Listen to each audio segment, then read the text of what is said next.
After the siege of Detroit, Brigadier General William Hull, who commanded the American Army of the Northwest, turned up his forces in Fort Detroit to the British Army on August 17, 1812. Many Native Americans were persuaded to support Britain in the war by this early victory. A military court subsequently prosecuted General Hull for his disgraceful conduct at Detroit and condemned him to death. However, in appreciation of Hull's valiant service during the American Revolution, President James Madison remitted the penalty to expulsion from the Army. Fort Detroit was a possible basis for any U.S. invasion of British Upper Canada at the time and a key outpost. The British were able to expand their presence in the Michigan Territory because to its defeat. The Frenchtown militia likewise surrendered and disarmed when Detroit fell to the British.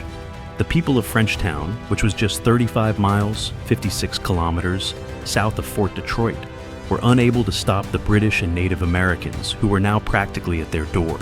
In order to force the invaders to retreat to Upper Canada, they persuaded the Americans to reassemble. After Hull was fired, the Army of the Northwest was placed under the leadership of Brigadier General James Winchester. Winchester had a less ambitious strategy than to advance north to retake Detroit.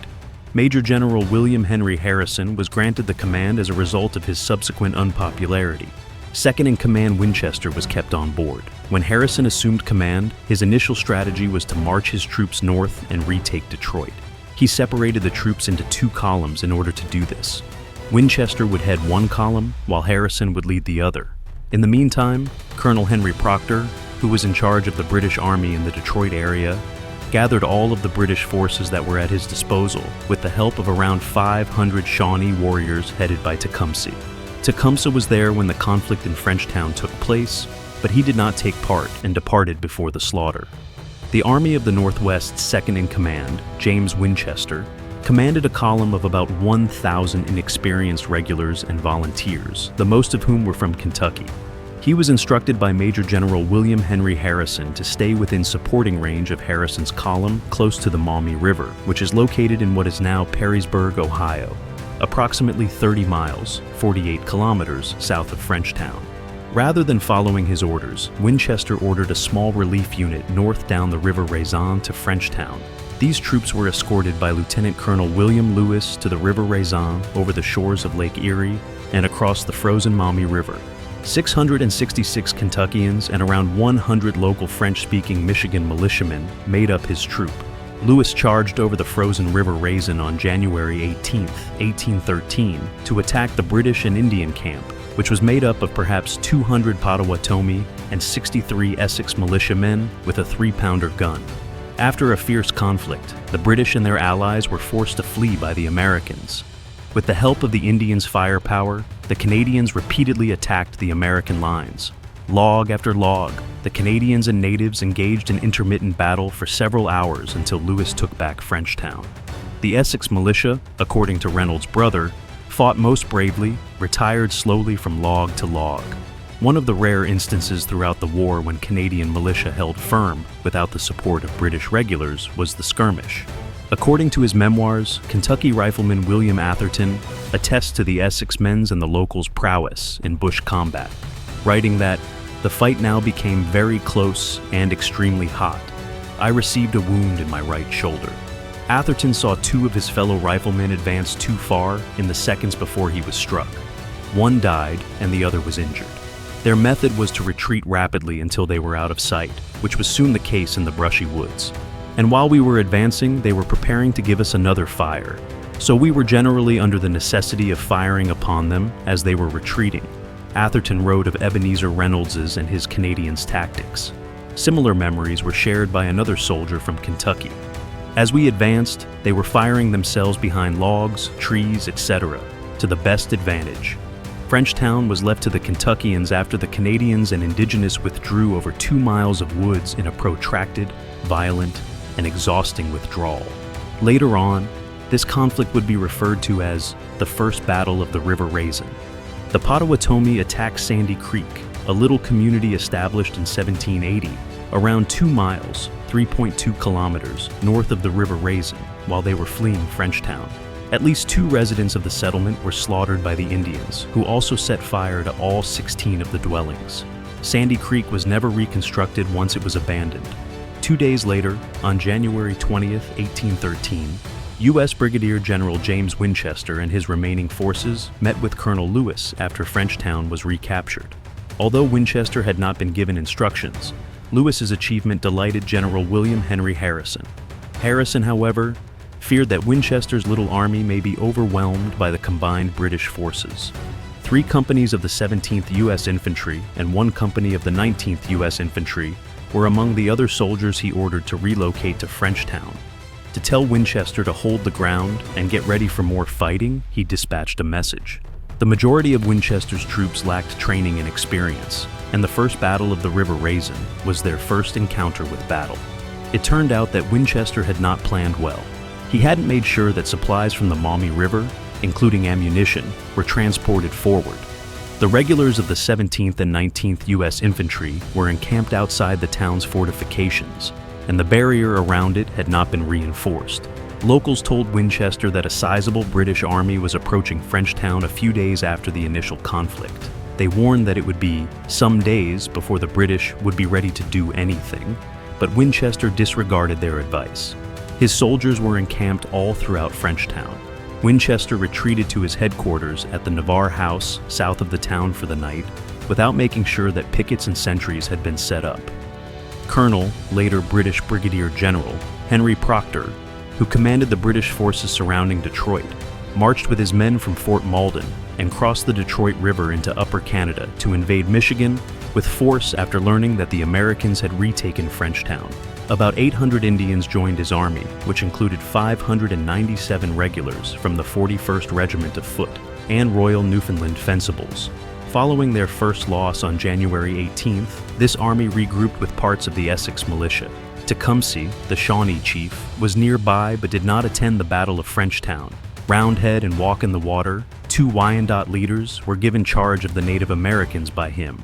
Shawnee, Potawatomi, Ottawa, Chippewa, Delaware, Miami, Winnebago, Creek, Sauk, and Fox tribes were among the Indians. 6 light 3-pounder guns hauled on sledges made up Procter's artillery, which was operated by Lieutenant Frederick Roulette's Canadian Provincial Marine soldiers.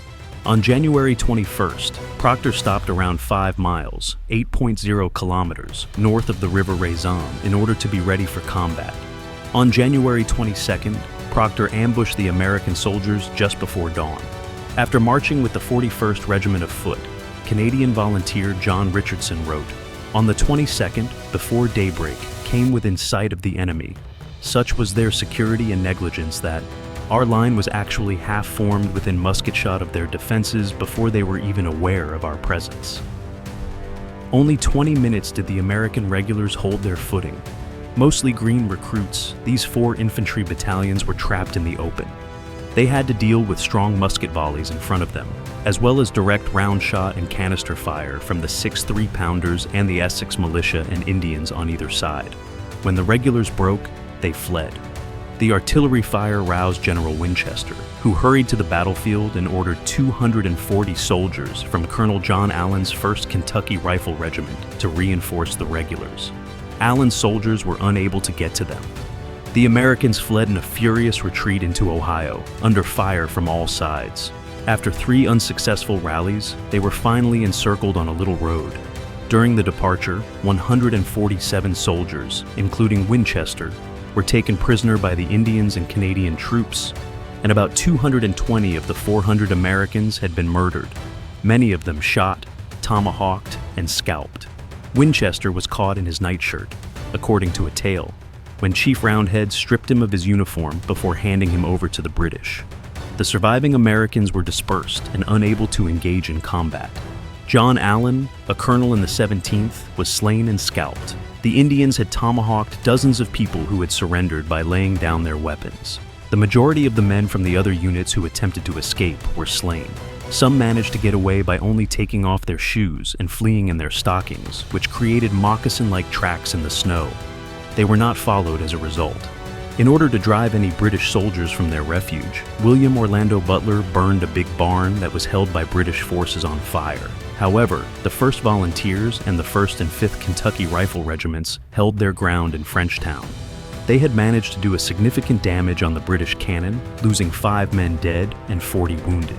13 of the 16-man howitzer crew and all but one of the gun crews manning the 3 cannon in the middle of the British line had been killed or injured by their marksmen.